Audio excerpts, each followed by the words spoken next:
Janeiro é o mês em que a maioria dos jardineiros perde tempo. Enquanto seus vizinhos folheiam catálogos de sementes e esperam pela primavera, você pode começar a cultivar 18 safras. Estas colheitas alimentarão a sua família meses antes de as colheitas de qualquer outra pessoa sequer brotarem.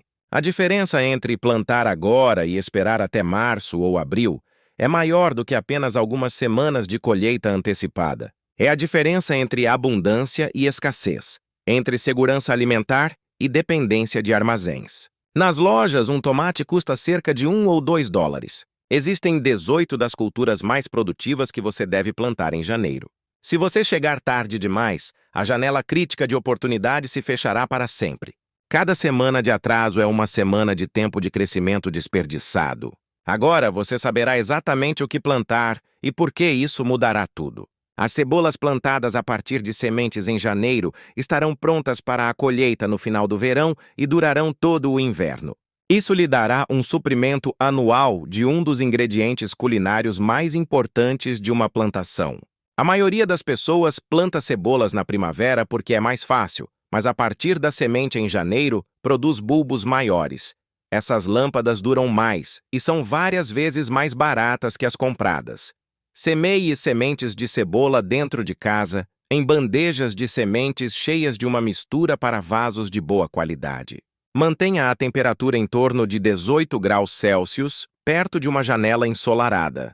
Quando as mudas desenvolverem uma segunda folha com cerca de 1,5 cm de comprimento, transplante-as para outra bandeja. A distância entre as plantas deve ser de 5 centímetros. Em seguida, endureça-os gradualmente e transplante-os para fora no início da primavera, assim que o solo estiver apto. As variedades de cebola de dias longos requerem 14 a 16 horas de luz do dia para formar bulbos grandes.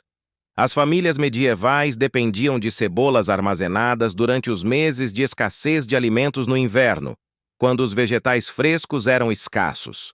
O alho poró iniciado em janeiro crescerá tão grosso quanto o seu braço no outono e durará no jardim durante todo o inverno. Fornece vegetais frescos quando pouco mais está disponível, tornando-se uma das culturas mais valiosas para a autossuficiência durante todo o ano. Ao contrário das cebolas, que precisam ser colhidas e armazenadas, o alho poró simplesmente espera no solo até que você precise dele. A geada e a neve não afetam em nada. O processo é idêntico ao cultivo da cebola. Semeie as sementes dentro de casa em bandejas. Mantenha-as aquecidas e úmidas. Transplante quando forem grandes o suficiente para serem manuseados e plante ao ar livre quando o tempo permitir. O alho poró requer um plantio mais profundo do que a cebola, porque você os cultiva por causa de seu longo caule branco. Na hora de replantar, faça um buraco fundo com uma estaca, abaixe a muda de alho poró e simplesmente regue sem encher o buraco com terra. O Antigo Egito e o país de Gales usaram o alho poró como símbolo de força na Batalha de Crécy em 1346. Estas duas primeiras culturas, cebola e alho poró, constituem a base da segurança alimentar. Eles duram meses e você os usa em quase todas as refeições. É por isso que começar a cultivá-los agora, em vez de esperar até a primavera, pode significar a diferença entre acabar em fevereiro e ter seus próprios suprimentos até a próxima colheita. Cebola e alho poró não contribuem com calorias, mas com importantes compostos de sabor que aumentam a satisfação alimentar. Isto reduz a dependência de alimentos processados e melhora a nutrição geral da família. A família média gasta mais de $500 americanos anualmente em vegetais, segundo as estatísticas. Cultivar suas próprias safras de cebola pode reduzir esses custos em 30% no primeiro ano. Allium contém compostos que preservam naturalmente outros alimentos, prolongando a vida útil das preparações caseiras. Estas duas culturas transformam a cozinha de inverno de uma repetição monótona de comida enlatada numa refeição variada com sabores ricos. A última semana de janeiro é o momento ideal para plantar tomates dentro de casa, se você tiver uma estufa ou uma janela ensolarada. Os tomates precisam de 8 a 10 semanas de cultivo interno antes de poderem ser transplantados para fora, após a última geada. Ao iniciá-los agora, você obterá as frutas no início do verão, em vez de esperar até agosto, quando os tomates de todos os outros finalmente amadurecerem. Semeie as sementes em pequenos vasos ou bandejas de sementes cheias de mistura inicial de sementes. Mantenha uma temperatura de 21 graus Celsius durante o dia e 18 graus à noite. Forneça o máximo de luz possível, pois a falta de luz cria mudas alongadas. Quando as mudas desenvolverem as primeiras folhas verdadeiras, transplante-as em vasos separados de 10 centímetros. Em seguida, endureça-os gradualmente no final da primavera antes de transferi-los para o jardim ou estufa, onde darão frutos durante meses. A Royal Horticultural Society confirmou a faixa exata de temperatura de germinação dos tomates. A Inglaterra vitoriana foi pioneira no cultivo de tomate em estufa, ligando práticas modernas a inovações históricas. Os preços do tomate aumentaram mais de 30% em algumas regiões, segundo a Organização Alimentar. A couve-flor plantada em janeiro estará pronta para a colheita no início do verão, preenchendo a lacuna entre as verduras da primavera e os vegetais do verão. Embora a couve-flor tenha a reputação de ser uma cultura difícil de cultivar, o segredo é simplesmente cronometrar o plantio dentro de casa e mantê-la crescendo. Qualquer interrupção no seu desenvolvimento resultará na formação de minúsculas cabeças prematuras em vez das grandes e densas inflorescências que você deseja. Este fenômeno é chamado de abotoamento e tem sido atribuído às respostas ao estresse das plantas estudadas em revistas científicas de horticultura. Semeie as sementes em tigelas ou caixas de sementes dentro de casa e mantenha o calor e a umidade. Replante-os em estufas ou sob mini-estufas à medida que engrossam. Continue a semear novas sementes a cada poucas semanas para garantir uma colheita contínua, em vez de um excesso de oferta de uma só vez. Em seguida, transplante-os para fora quando forem grandes o suficiente para serem manuseados, espaçando-os cerca de 45 centímetros entre si em solo rico e bem fertilizado. A explicação biológica para a formação de botões está relacionada às flutuações de temperatura e às deficiências de nutrientes durante as fases críticas de crescimento. Variedades de alface de inverno semeadas em janeiro em estufa ou estufa sem aquecimento fornecerão saladas frescas no início da primavera. Neste momento, a salada nas lojas custa cerca de $2 americanos. Ao contrário da alface de verão, que prospera em climas quentes, as variedades de inverno são cultivadas para tolerar o frio. Eles crescerão lenta, mas continuamente durante os meses mais escuros, prontos para a colheita exatamente quando seu corpo deseja verduras frescas. Isso ocorre após um inverno de raízes armazenadas e vegetais enlatados. Semeie as sementes em fileiras finas ou espalhe-as pelo canteiro. Mal cubra-os com terra, porque a alface precisa de luz para germinar de acordo com estudos de sensibilidade fotoperiódica. Mantenha o solo úmido, mas não encharcado, e desbaste as mudas a uma distância de cerca de 15 centímetros. Ou remova-as como novas verduras e deixe as plantas restantes preencherem as lacunas. As variedades Winter Density e Arctic King apresentam particular resistência ao frio nas condições climáticas do norte. Estudos fotoperiódicos mostram que as curtas horas de luz do dia retardam o pendoamento em variedades devidamente selecionadas. O aipo iniciado em janeiro estará pronto para a colheita no final do verão e no outono. Embora seja considerada uma cultura difícil, o verdadeiro segredo é simplesmente proporcionar um longo período de cultivo com umidade constante e solo rico. O aipo é essencialmente uma planta pantanosa que requer mais água e fertilizante do que quase qualquer outro vegetal de jardim. A sua origem como planta pantanosa na bacia do Mediterrâneo explica as suas elevadas necessidades de umidade. Semeie as sementes dentro de casa no final de janeiro, mal cobrindo-as, pois precisam de luz para germinar. Mantenha a temperatura em torno de 21 graus e seja paciente porque o aipo demora a brotar. Isso leva até 3 semanas, mesmo em condições ideais. Em seguida, transplante as mudas em vasos individuais quando elas forem grandes o suficiente para serem manuseadas. Endureça-os gradualmente e transplante-os para fora no final da primavera, em trincheiras cheias de composto e esterco. O alto teor de água do aipo é de 95%, o que corrobora cientificamente as dicas de rega. A origem mediterrânica da cultura liga os métodos modernos de cultivo às antigas tradições da agricultura nos pântanos. Veja por que essas 6 culturas são mais importantes do que você pensa. Eles representam a diferença entre comprar vegetais durante todo o ano e cultivar o seu próprio abastecimento alimentar. Cebola, alho poró, alface, tomate, couve-flor e aipo atendem às suas necessidades básicas da primavera ao inverno, se você começar agora em vez de esperar. Estas 6 culturas podem suprir até 70% das necessidades vegetais de uma família em volume, de acordo com estudos de jardinagem intensiva. As estatísticas mostram que a família média pode poupar mais de $300 anualmente cultivando elas próprias estas culturas básicas. A vantagem temporária da semeadura de janeiro dá uma vantagem de 2 a 3 meses em relação aos jardineiros comuns. A combinação destas culturas garante um fornecimento contínuo de legumes frescos de maio a março do ano seguinte.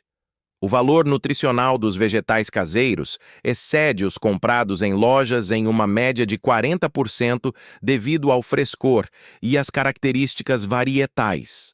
Mas as culturas seguintes requerem ainda mais planeamento e paciência para obter o máximo benefício. Os pimentões precisam de uma estação de crescimento ainda mais longa do que os tomates. Então, janeiro é a época ideal para plantá-los dentro de casa. As pimentas demoram a germinar, a crescer e a dar frutos. Mas se você lhes der o tempo que precisam, eles produzirão abundantemente desde meados do verão até as primeiras geadas, fornecendo pimentões frescos para saladas e para cozinhar. Além disso, será suficiente para secar ou congelar no inverno. Semeie as sementes em pequenos vasos ou cassetes. Mantenha uma temperatura muito quente de 24 a 27 graus Celsius, porque os pimentões são plantas tropicais. Eles não germinarão em solo frio. Forneça o máximo de luz após a germinação e transplante para vasos maiores à medida que crescem. Não se apresse em levá-los para fora, porque os pimentões são extremamente sensíveis ao frio e ficarão deprimidos por semanas se expostos a temperaturas abaixo de 10 graus. A domesticação das pimentas ocorreu na Mesoamérica há cerca de 8.000 anos, acrescentando profundidade histórica ao cultivo moderno. A capsaicina, presente nas pimentas, evoluiu como mecanismo de defesa contra mamíferos, mas atrai pássaros para dispersar as sementes. A berinjela tem os mesmos requisitos do pimentão, mas é ainda mais termofílica e de crescimento lento. Isso significa que iniciá-lo em janeiro oferece mais chances de obter uma boa colheita antes que cheguem as geadas de outono. Embora as berinjelas não sejam tão produtivas quanto os tomates ou os pimentões, algumas plantas fornecerão frutas suficientes para ratatouille, baba ganoush e vegetais grelhados durante todo o verão. O processo é idêntico ao dos pimentões: semear em vasos, manter a temperatura bem quente, fornecer o máximo de luz. Replante em recipientes maiores conforme necessário e espere até que o solo esteja completamente quente antes de transplantar para fora. Em seguida, aplique cobertura morta generosamente e regue constantemente, porque a berinjela precisa de umidade consistente para produzir frutos. A berinjela é originária da Índia e da China, onde foi cultivada há mais de 4.000 anos. Na Europa já foi chamada de maçã louca, devido a equívocos sobre os seus efeitos na mente, aumentando a intriga desta cultura. Pesquisas modernas mostram altos níveis de antioxidantes na pele escura da berinjela. Agora é aqui que fica interessante, porque as 4 culturas a seguir separam os jardineiros sérios dos amadores. Estas são culturas que toleram o frio, fixam o seu próprio nitrogênio e produzem culturas quando nada mais cresce. A simbiose com a bactéria Rhizobium converte o nitrogênio atmosférico em uma forma disponível para as plantas através dos nódulos radiculares. Esse processo pode fornecer até 200 kg de nitrogênio por hectare, segundo estudos agronômicos. As leguminosas representam a base da agricultura sustentável, praticada na Roma antiga. A psicologia comportamental, estudada por Richard Thaler, mostra como as pessoas atrasam a ação, apesar dos benefícios a longo prazo. Isso explica por que a maioria dos jardineiros ignora o plantio de janeiro em favor de um horário de primavera mais conveniente. A fixação de nitrogênio ocorre apenas com o pH correto do solo e a presença de microdoses de molibdênio. A compreensão desta ciência transforma a jardinagem de um hobby em um sistema inteligente de produção de alimentos. O feijão, também chamado de fava, é um dos vegetais mais resistentes que você pode cultivar. Eles podem sobreviver em temperaturas abaixo de 12 graus Celsius negativos, o que significa que em climas amenos podem ser semeados diretamente ao ar livre em janeiro. Em áreas mais frias, você pode plantá-los em vasos em uma estufa e transplantá-los no início da primavera, produzindo uma colheita de feijão fresco no final da primavera ou início do verão. Semeie as sementes com 5 centímetros de profundidade e 15 centímetros de distância em fileiras duplas, ou plante-os em vasos fundos para evitar perturbar as raízes durante o transplante. Os feijões fixam seu próprio nitrogênio do ar por meio de bactérias nos nódulos de suas raízes, o que significa que eles realmente melhoram o solo à medida que crescem. Após a colheita do feijão, corte as plantas ao nível do solo e deixe as raízes ricas em nitrogênio no solo para alimentar a próxima safra. O uso do feijão na agricultura romana está documentado nos escritos de Plínio, o Velho, no 1º século depois de Cristo. A fixação de nitrogênio pode atingir 200 kg de nitrogênio por hectare em condições ideais de cultivo. As primeiras ervilhas semeadas em janeiro, sob abrigos ou em estufas, estarão prontas para a colheita no final da primavera. Nada se compara ao sabor das ervilhas frescas, colhidas diretamente da videira, tão doces e delicadas que raramente chegam da horta à cozinha. Você comerá tudo na hora da colheita, aproveitando os primeiros frutos da nova estação.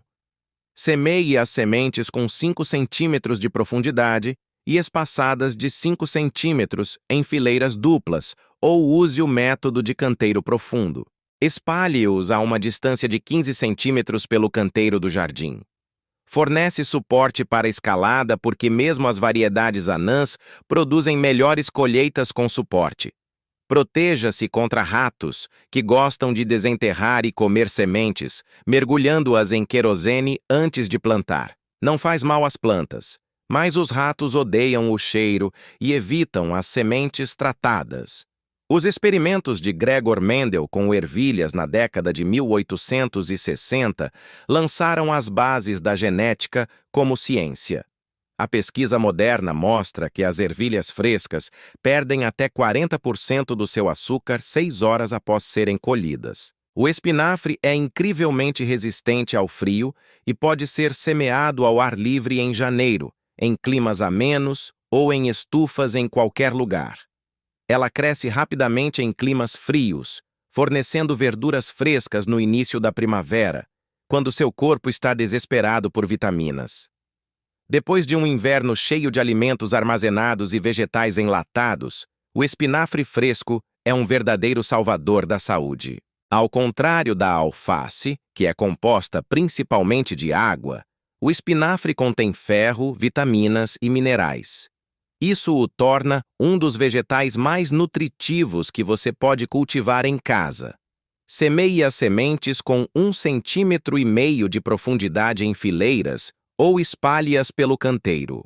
Afine com uma distância de 10 centímetros e colha, cortando as folhas externas, permitindo que o centro continue a crescer.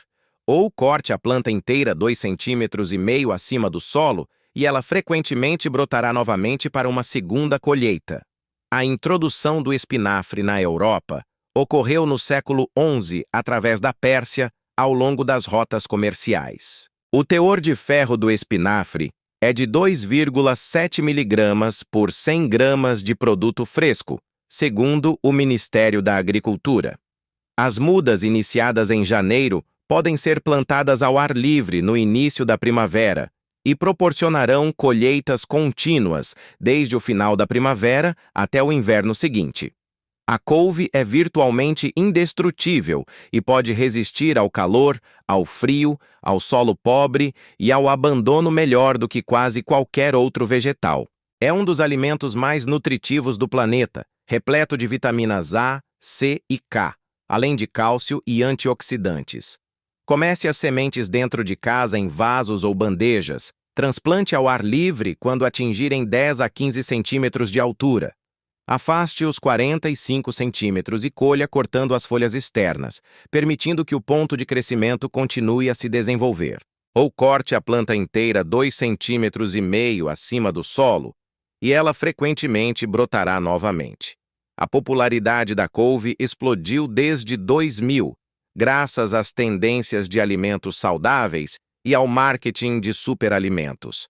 As classificações de densidade de nutrientes do Departamento de Agricultura colocam a couve no topo de todos os vegetais. O teor de vitamina K da couve excede o valor diário em 5 vezes por porção de 100 gramas. Estas 6 culturas do pimentão à couve representam a base de uma horta produtiva porque cobrem toda a estação de cultivo. Do início da primavera ao final do outono, as colheitas constantes proporcionam à família vegetais frescos 12 meses por ano. Ao começar em janeiro, você não estará apenas fazendo jardinagem. Você estará construindo um sistema alimentar que não depende de lojas. O cronograma visual da colheita mostra a produção contínua de março a dezembro com planejamento adequado. Feijão e ervilha produzem colheita de maio a junho, espinafre e couve, o ano todo, pimentão e berinjela, de julho a outubro. Este sistema transforma a jardinagem casual em produção estratégica de alimentos. O conceito de permacultura inclui vegetais anuais como base da floresta alimentar. O planeamento da produção a longo prazo mostra um efeito cumulativo. Todos os anos, a horta torna-se mais produtiva. As culturas seguintes requerem ainda mais pensamento estratégico e investimento de tempo e esforço a longo prazo. Se você não plantou alho no outono, janeiro é sua última chance, em um clima ameno, de fazer uma colheita de verão. Embora o alho de outono produza bulbos maiores, o plantio em janeiro ainda proporcionará uma colheita decente. Cultivar seu próprio alho significa que você terá bulbos frescos que duram meses e custam centavos, em comparação com $3 o quilo do alho orgânico nas lojas.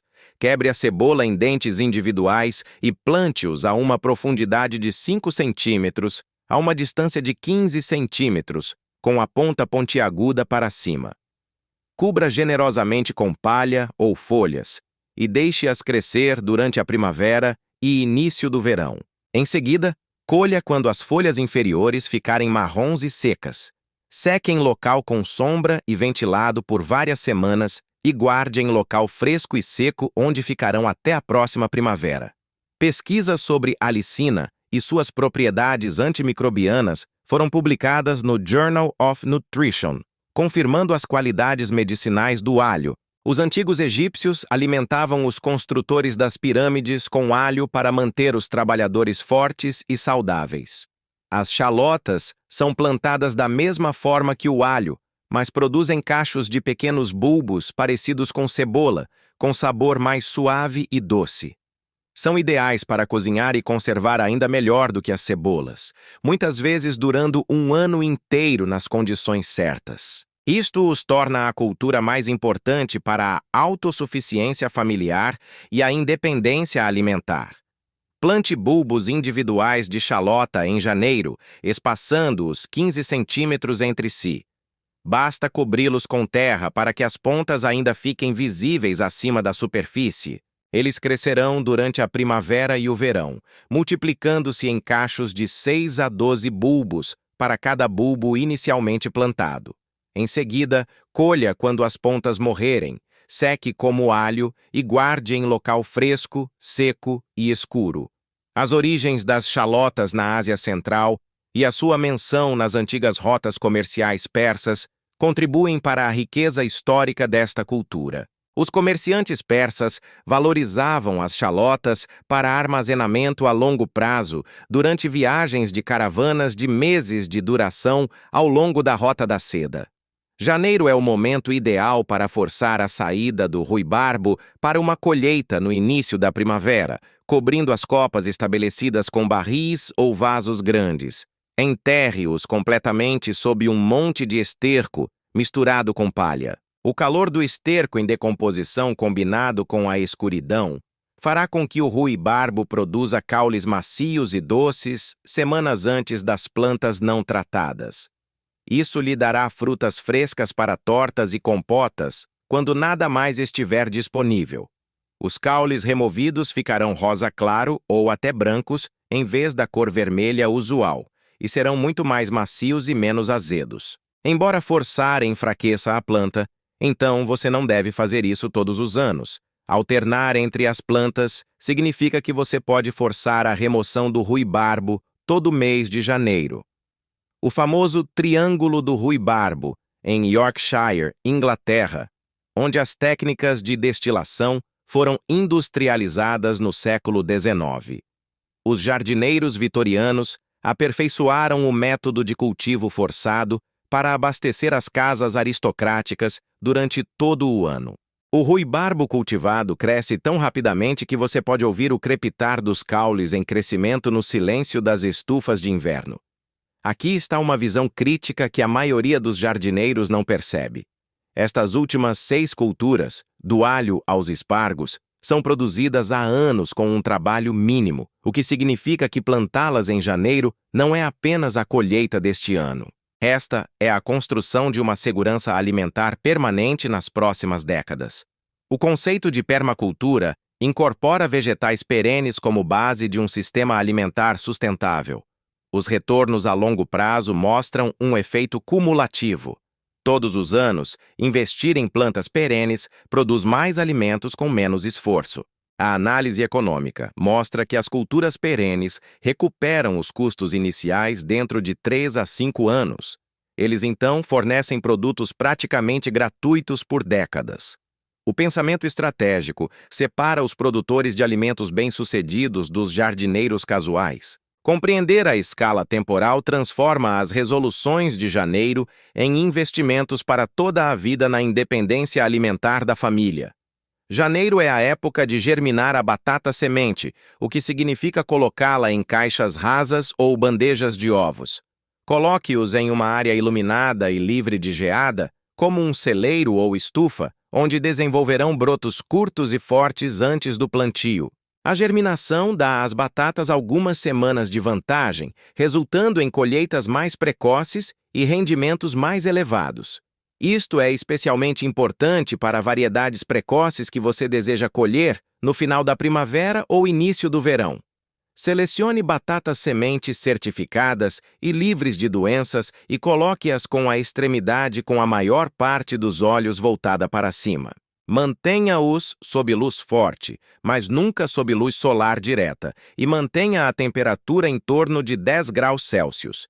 Em 6 a 8 semanas, eles desenvolverão fortes brotos verdes ou roxos com cerca de 2,5 cm de comprimento. Neste ponto, eles estão prontos para serem plantados ao ar livre assim que o solo estiver trabalhável e livre de gelo. As origens da batata nos Andes e a fome da batata na Irlanda, em 1845, acrescentam riscos históricos dramáticos à colheita. A alcachofra de Jerusalém, também chamada de pera de barro, pode ser plantada em janeiro em climas amenos e é uma das culturas mais produtivas e indestrutíveis. Produz grandes quantidades de tubérculos comestíveis com pouca ou nenhuma manutenção. É uma cultura perene, o que significa que, uma vez plantada, voltará ano após ano e crescerá com tanto vigor que o seu principal problema será evitar que tome conta de todo o jardim.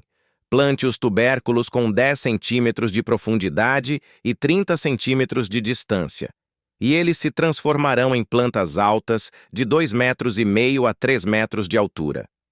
Flores amarelas brilhantes, semelhantes a girassóis, aparecem no outono. Depois que a primeira geada matar as copas, você poderá desenterrar os tubérculos conforme necessário durante o inverno. Eles ficam no solo melhor do que qualquer depósito de raízes, permanecendo frescos e crocantes até que você esteja pronto para colhê-los. O nome impróprio vem do italiano girasole, que significa girassol, corrompido para Jerusalém. O alto teor de inulina afeta a digestão, o que agrega valor educativo e prático a esta cultura. Janeiro é a época tradicional para plantar rizomas de aspargos. Embora os espargos exijam paciência, porque não podem ser colhidos nos primeiros 2 anos após o plantio, uma vez estabelecidos, produzirão durante 20 anos ou mais, com o mínimo de cuidado. Isso lhe dará novos brotos a cada primavera durante décadas. Os espargos são vendidos por $5 o quilo nas lojas, o que significa que uma cama de aspargos pode economizar centenas de dólares anualmente, uma vez alcançada a produção total. Cave uma trincheira com 20 centímetros de profundidade e 30 centímetros de largura. Crie uma crista de solo misturado com composto no centro da trincheira.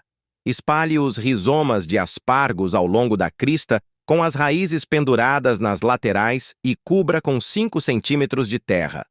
À medida que os brotos crescem, preencha gradualmente a trincheira durante o verão. Em seguida, aplique uma cobertura generosa e permita que as plantas cresçam e se transformem em folhagens altas e samambaias, que nutrirão as raízes para a colheita do próximo ano. O cultivo romano de aspargos está documentado nos escritos de Plínio, ligando métodos modernos com tradições antigas. Os dados atuais de rendimento mostram que os canteiros estabelecidos produzem até 20 anos de rendimentos consistentes. Estas 18 culturas fornecem a base para uma horta produtiva que irá alimentá-lo desde o início da primavera até ao próximo inverno. A principal conclusão é que janeiro não é um mês de espera, mas um mês de plantio, porque cada semana de atraso significa uma semana a menos de tempo para crescer. Na jardinagem, o tempo é o único recurso que nunca pode ser devolvido. Uma horta de 100 metros quadrados pode produzir mais de 300 quilos de alimentos anualmente com métodos de jardinagem intensivos. A análise econômica mostra uma poupança de mais de $1.000 por ano para uma família de 4 pessoas com total autossuficiência em vegetais. O valor nutricional supera os vegetais comprados em lojas devido ao frescor e variedade de variedades. O planejamento estratégico transforma um hobby casual em um sistema sério de produção de alimentos. Da alface de crescimento rápido aos espargos com 20 anos de idade, cada colheita desempenha um papel no seu abastecimento durante todo o ano. As decisões de janeiro determinam o sucesso de toda a estação de cultivo e estabelecem as bases para muitos anos de segurança alimentar. Janeiro é onde começa a verdadeira segurança alimentar, não na primavera, não quando chegam os catálogos de sementes, mas quando se planta enquanto todos esperam.